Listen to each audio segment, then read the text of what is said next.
Dr. Croft, can I just ask you, and we're going to try and wrap up, I think by sort of 1 o'clock. So I know you want to speak on this, but your 1997 study into defence in defence of the MOD's policy on Lariam.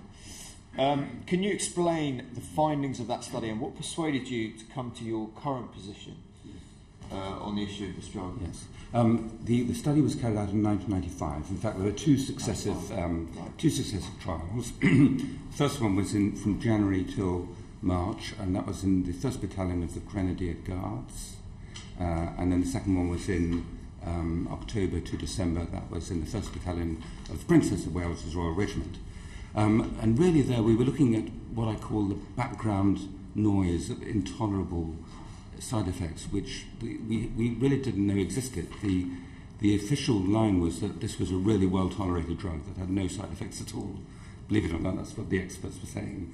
And so in the first study, we were comparing the new regimen, Lariam, with the existing regimen, and we found they were about the same in terms of intolerability. That was the main finding, although in the methylene group, there were 3 people who reported extreme or very severe neuropsychiatric reactions, and only 1 in the other group. So that was some interest, and that's really the headline finding of that study. But a lot of the soldiers were just not taking the drug at all and weren't responding to the questionnaire. So it looked as though there was a problem which wasn't being declared. That's why I then set up the second study, which was much more rigorously controlled, where we got 100% response rate to the questionnaires, until I got taken off the study and sent to Bosnia. And there we were trying to really pin down what it was, the numbers more succinctly. And indirectly and unexpectedly, we got these 2 terrible events that occurred really without our knowledge.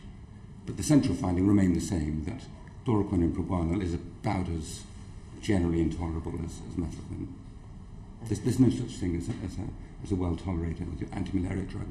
They're all poorly tolerated. Sure. But methylene has a particular problem of being poorly tolerated in a neuropsychiatric sense. Okay. So if we're talking about the neuropsychiatric sense and focusing specifically on the military, to Colonel Marriott and to Ms. Foster, if I may, you've both been collating research on the risks of Lariam.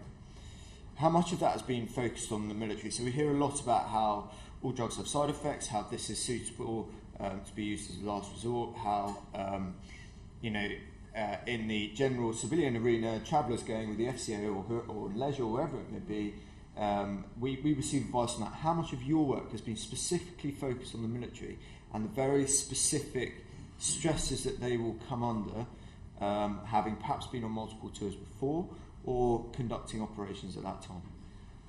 Most of the research has been on the military and overall on the different times, like from Iraq